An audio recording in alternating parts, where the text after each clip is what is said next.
Welcome back on the Halftime Show on the PAC Sports Network. Today we're joined by W&J senior Taylor Cortazzo. Taylor, terrific career here at W&J in the midst of a fine senior season. How do you feel things have gone for you so far this year? I think we're playing really well as a team, definitely. I'm not sure our record. I think we lost 5 or 6 games, and I'm pretty confident to say that all those games we beat ourselves. So I'm pretty sure that if we just get ourselves together and stuff, that we'll be pretty successful throughout the rest of the season.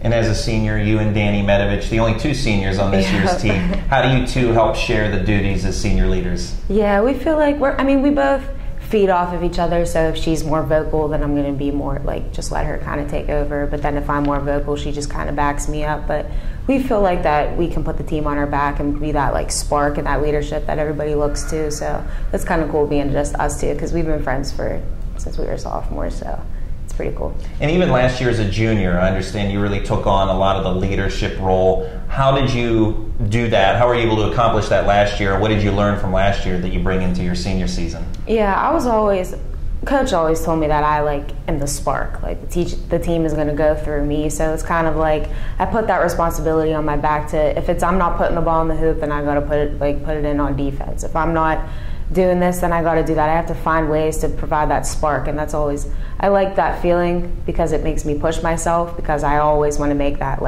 game-winning pass or game-winning shot. It's always me just wanting to do a little extra to make everybody else successful too. One of the best three-point shooters in the conference, quite frankly, and you achieved number 100 in your career a short time ago. Tell us about that, how much it means to you to achieve that number. Yeah, it's pretty cool. My mom always told me, she said, I don't care what you do, I just want you to hit that 103. So that was for her, but whenever I turned 14, my dad put a half-court shot, a whole court and everything in my backyard, and he was like, we're going to play college basketball. And I was like, all right, Dad. So we were just out there. He even bought one of the shoot-away guns. It's not the electric one, but it has the little rollback thing. And so we were out there forever, just shooting and shooting and shooting. So it's kind of rewarding to have something pay off like that. It's pretty cool.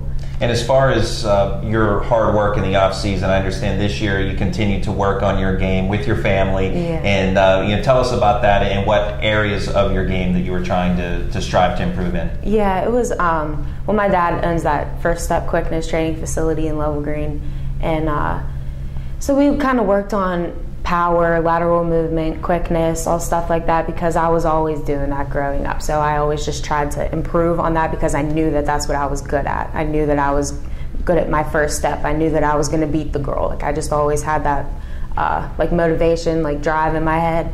And so whenever I was excelling in those areas, I was able to look a little bit off into my ball handling or my passing or shooting. So whenever I was good at doing that, it was able to help me excel in the other things that I wasn't so good at, I guess you could say.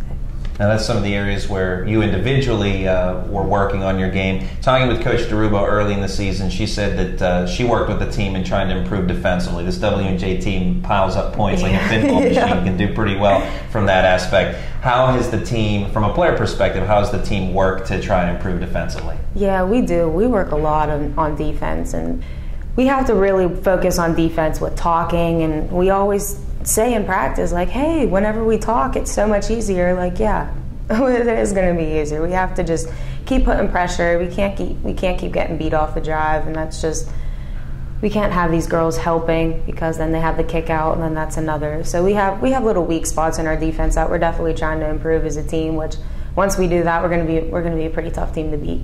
This W&J team, 24 wins last year, and during your career here at W&J has racked up a ton of wins. What's it been like to be here as a women's basketball player at W&J, and what are some of the memories maybe you take with you?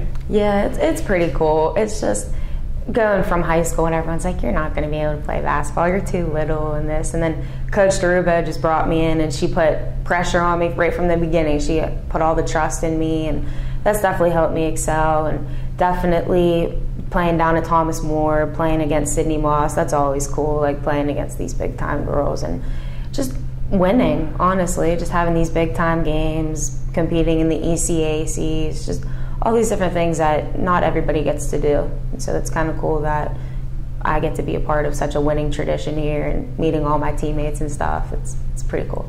You mentioned your height. Do you play with a chip on your shoulder? Yeah, I do. I play like I'm like 5'10". I feel like I'm just going to go dunk the ball. But, that's another thing that I know that my height has definitely helped or not helped me. So I always tried to work on like my kick out and other things that make my other teammates successful too. Now, W&J, as we said, 24-win season last year. An NCAA snub, you could say. Didn't win the conference, and with 24 wins, did not receive an at-large bid.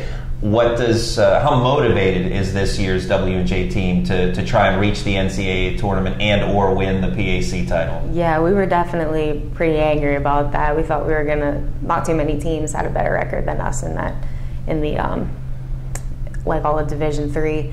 So we were pretty aggravated, and I definitely think that motivated us to be able to be part of the NCAA tournament this year. So that definitely put a chip on our shoulder. It made us like want to work harder, definitely. And what's your major, and what do you hope to do in the future? I'm a business major with a concentration in entrepreneurship, and I'm gonna be selling. I want to eventually get into like medical sales and stuff like that, so I'm gonna start somewhere and be a salesperson. That's W&J senior Taylor Cortazzo. Taylor, thanks for your time and best of luck. Thank you. We'll have more coming up in a moment on the PAC Sports Network.